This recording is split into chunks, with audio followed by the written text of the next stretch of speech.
Hi viewers, welcome to our channel. ప్రస్తుతం మనతో పాటు దాము బాలాజీ గారు సీనియర్ జర్నలిస్ట్ ఉన్నారు. వారితో ఒకసారి మాట్లాడదాం. సార్ నమస్కారం. సార్ నమస్తే సార్ పోసాని కృష్ణమురళికి ఫైనల్గా కోర్టు అయితే ఊరట కలిగించింది. ఆయనకు బెయిల్ కూడా మంజూరు చేసింది. మరి తొందరలో బయటకు వచ్చేస్తారా, లేకుంటే మళ్ళీ ఏమన్నా ట్విస్టులు చోటు చేసుకునే ఛాన్స్ ఉందా? ఎందుకంటే ఆల్రెడీ చూసాం అన్ని కేసుల్లో బెయిల్ వచ్చినప్పటికీ సిఐడి వాళ్ళు రంగంలోకి దిగి మళ్ళీ జైలుకు పంపించారు. మరి ఇప్పుడు ఇటువంటి ట్విస్టులు ఏమన్నా ఉంటాయా, బయటకు వచ్చేస్తారా సార్? నిన్న పోసానికి సంబంధించి ఐదవ కేసు అంటే సిఐడి పెట్టిన కేసులో గుంటూరు కోర్టు బెయిల్ ఇచ్చింది. సో కాకపోతే ఏంటంటే ఆయన నిన్న ఫ్రైడే కాబట్టి ఈరోజు సాటర్డే కాబట్టి రిలీజ్ అవ్వడం ఈరోజు కష్టం కావచ్చు. మండేకి ఆయన జామీన్ పెట్టాల్సి ఉంటుంది. షూరిటీని సబ్మిట్ చేస్తే మామూలుగా అయితే ఆయన బయటకు వచ్చే అవకాశాలు ఉన్నాయి. ఎందుకంటే ఇప్పటివరకు ఆయన మీద 5 కేసుల్లో వారెంట్ ఇష్యూ చేసి 5 కోర్టులో పెట్టారు. కాకపోతే ఆయన మీద ఆల్రెడీ 30 కేసెస్లో ఫిర్యాదులు ఉన్నాయి, కంప్లైంట్లు ఉన్నాయి. అందులో 17 కేసులు ఎఫ్ఐఆర్లు కూడా అయిపోయినాయి. కాబట్టి పోలీసులు అంటే ఇక్కడ గవర్నమెంట్ అనుకుంటే అతన్ని మళ్ళీ రిలీజ్ అయినా కూడా పీటీ వారెంట్ తీసుకోవచ్చు. లేదు జైల్లో ఉన్నప్పుడే రిలీజ్ అవ్వకముందే రేపు మండే పీటీ వారెంట్ వేసి ఆగమేఘాల మీద వెళ్ళొచ్చు. నిజానికి సిఐడి అలాగే చేసింది. సిఐడి కానీ చేయకపోతే ఆయన 1 వీక్ 10 డేస్ బ్యాక్కే బయటకు వచ్చేవాడు. కానీ సిఐడి కూడా మళ్ళీ చేసిందంటే అర్థం వాళ్ళ గవర్నమెంట్ని బట్టి ఉంటుంది. అంటే ఇతన్ని ఇంకా వేధించింది చాలు అని వాళ్ళు అనుకుంటే ఆపేస్తారు. లేదు ఇంకా వేధిద్దాం ఇతన్ని అనుకుంటే మాత్రం పోసాన్ని వేధిస్తారు.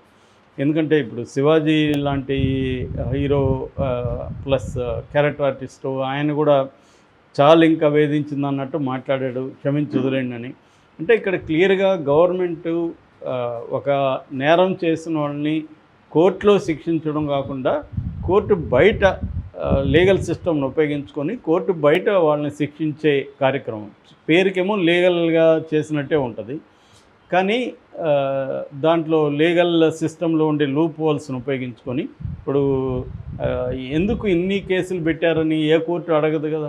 ఒక వ్యక్తి మీద ఒక నేరానికి ఇన్ని కేసులు ఎందుకు పెట్టారు, వాళ్ళకి సంబంధం ఏముంది, కంప్లైంట్ ఇచ్చిన వాళ్ళకి ఏం సంబంధం అని ఏ కోర్టు అడగట్లేదు.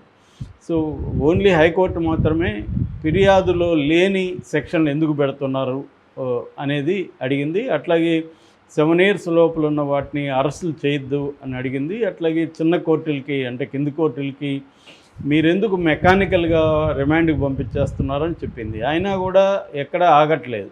ఎందుకంటే కింది కోర్టులు, నేను చాలాసార్లు చెప్పాను, కింది కోర్టులు గవర్నమెంట్కి యాంటీగా బిహేవ్ చేయడానికి ఇష్టపడవు. జనరల్గా పోలీసులు ఎవరినైనా రిమాండ్కి తీసుకెళ్తే వాళ్ళు యాంత్రికంగానే కళ్ళు మూసుకొని రిమాండ్కి ఇచ్చేస్తారు. వాళ్ళు పెద్దగా దాని మీద వర్క్ చేయరు, ఎందుకు వచ్చింది మనకని. సో ఇది జనరల్గా జరిగేది. సో అందుకని మన ఎప్పుడైనా కూడా రాజకీయ నాయకులు నేర్చుకోవాల్సింది ఏంటంటే లీగల్ సిస్టమ్ని అర్థం చేసుకోవాలి.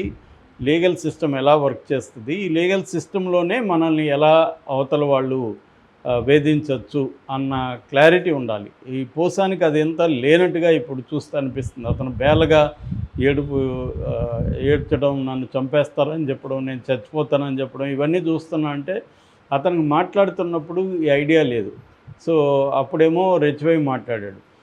ఇప్పుడు అతనికి దీని ప్రభావం ఎలా ఉంటుంది అంటే గవర్నమెంట్ అనుకుంటే మనల్ని ఎలా వేధించవచ్చు, మన మీద ఏమీ ఒక దెబ్బ కొట్టకుండానే మనల్ని మానసికంగా డెత్ దగ్గరికి కూడా తీసుకెళ్ళిపోవచ్చు. ఎందుకంటే అతనికి 66, 67 ఏళ్ళు, ఆల్రెడీ 2 సార్లు హార్ట్ సర్జరీ జరిగింది.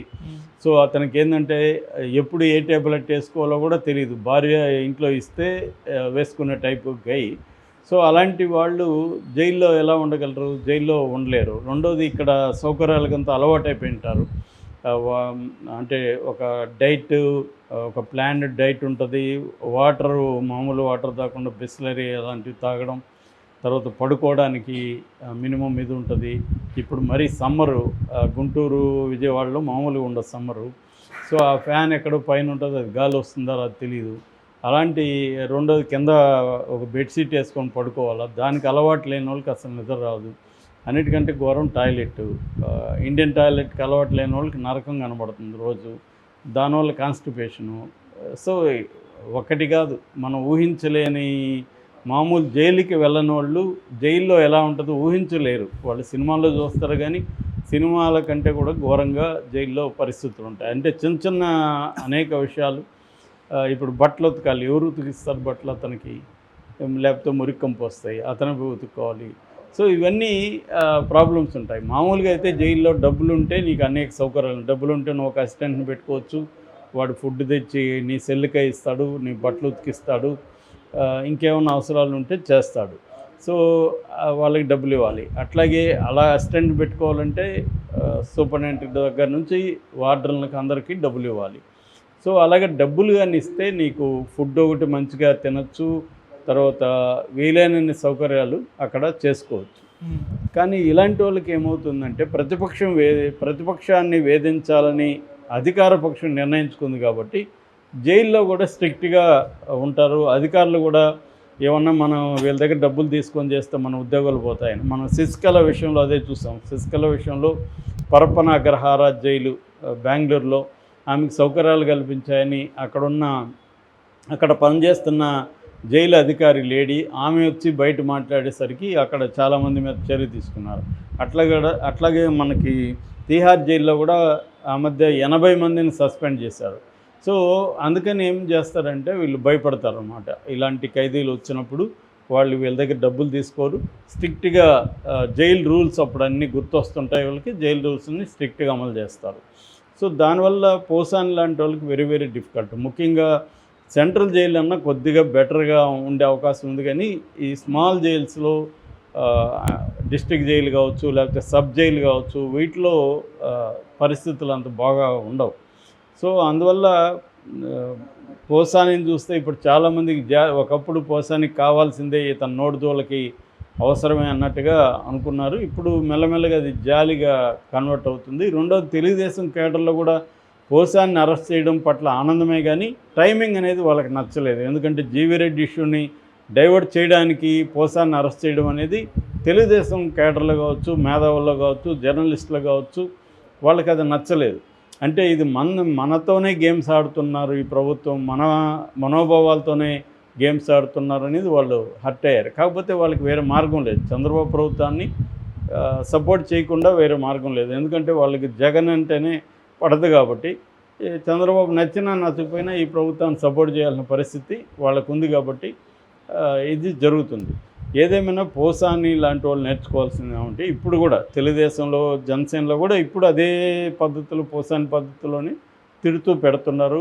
ఇవన్నీ వీళ్ళు కూడా మళ్ళీ పొరపాటునే జగన్ వస్తే వీళ్ళు కూడా అనుభవించాల్సిందే. జగన్ రాకపోతే ఎస్కేప్ అవ్వచ్చు, జగన్ వస్తే మాత్రం మళ్ళీ అనుభవిస్తారు.